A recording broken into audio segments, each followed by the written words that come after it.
कौन सा गुनाह, कैसा गुनाह? किसी से ज़िंदगी भर स्नेह रखने, प्रेम करने का गुनाह। स्नेह और प्रेम जब अपनी पराकाष्ठा पर पहुंचने लगे तो उसका त्याग करने का गुनाह। है ना अजीब बात, पर यही तो किया चंदर ने अपनी सुधा के साथ। इस भुलावे में कि दुनिया प्यार की ऐसी पवित्रता के गीत गाएगी।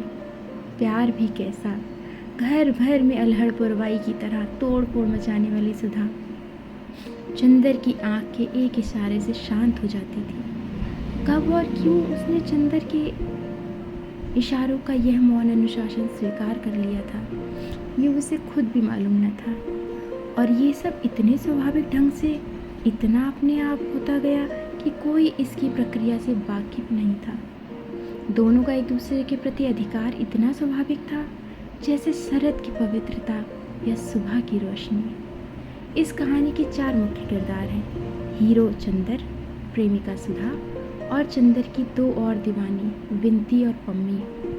गुनाहों का देवता की पूरी कहानी इन्हीं किरदारों के इर्द गिर्द घूमती है। चंदर यानी इस प्रेम का हीरो सुधा के प्रोफेसर पिता के प्रिय छात्रों में से एक था।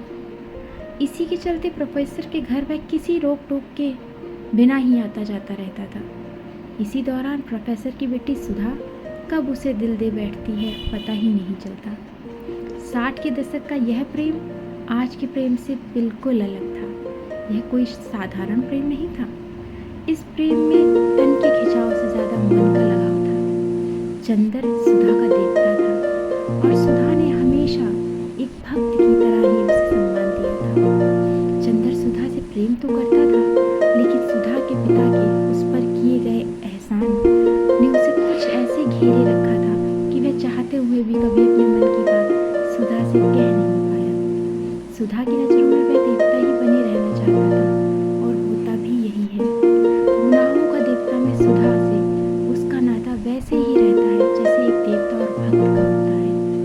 प्रेम को लेकर चंदर का द्वंद्व पूरे उपन्यास में इस कदर हावी है कि सुधा की शादी कहीं और हो जाती है और अंत में वे पूरे जीवन दर्द भोगते हैं। पम्मी इस कहानी का त्रिकोण है। वह एक एंग्लो इंडियन लेडी है जो तलाक के बाद चंदर की तरफ खिंचती है। उसे चंदर और सुधा के प्यार का पता है। एक बार वह कहती है, शादी और तलाक के बाद मैं इसी नतीजे पर पहुंची हूँ कि 14 बरस से 34 बरस तक की लड़कियों को बहुत ही शासन में रखना चाहिए। इसीलिए कि इस उम्र में लड़कियां बहुत नादान होती हैं। जो कोई भी 4 मीठी बातें करता है तो लड़कियां समझती हैं कि इससे ज़्यादा प्यार उन्हें कोई नहीं करता। इस उम्र में जो कोई भी ऐरा गहरा उनके संसर्ग में आ जाता है उसे वे प्यार का देवता समझने लगती हैं और नतीजा यह होता है कि वे ऐसे जाल में फंस जाती हैं कि जिंदगी भर उससे छुटकारा नहीं मिलता। धर्मवीर भारती ने अपने उपन्यास में पम्मी और चंदर के संबंधों की गहराई से बताते हुए थोड़ा सा सेक्सुअल टच तो दिया है, पर अश्लीलता कहीं नहीं रखी। उसमें सिहरन है, रोमांच व रोमांस है, पर उत्तेजना नहीं। एक जगह चंदर जब पम्मी को छूता है तो उसके अनुभव के बहाने धर्मवीर भारती आदमियों को लेकर औरतों की समझ का बयान यूँ रखते हैं। औरत अपने प्रति आने वाले प्यार और आकर्षण को समझने में चाहे एक बार भूल कर जाए, लेकिन वह अपने प्रति आने वाली उदासी और उपेक्षा को पहचानने में कभी भूल नहीं करती। वह होठों पर होठों के स्पर्शों के पूर्णतम अर्थ समझ सकती है। वह आपके स्पर्श में आपकी नसों से चलती हुई भावना पहचान सकती है। वह आपके पक्ष से सिर टिकाकर आपके दिल की धड़कनों की भाषा समझ सकती है। यदि उसे थोड़ा सा भी अनुभव है और आप उसके साथ हाथ पर हाथ रखते हैं तो स्पर्श की अनुभूति से ही जान जाएगी कि आप उससे कोई प्रश्न कर रहे हैं, कोई याचना कर रहे हैं या सांत्वना दे रहे हैं या सांत्वना मांग रहे हैं, क्षमा मांग रहे हैं या क्षमा दे रहे हैं, प्यार का प्रारंभ कर रहे हैं या समाप्त कर रहे हैं, स्वागत कर रहे हैं या विदा दे रहे हैं। यह पुलक का स्पर्श है या उदासी का चाव, नशे का स्पर्श है या खिन्नता और बेईमानी का।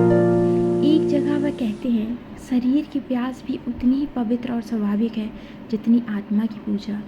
आत्मा की पूजा और शरीर की प्यास दोनों ही अभिन्न है।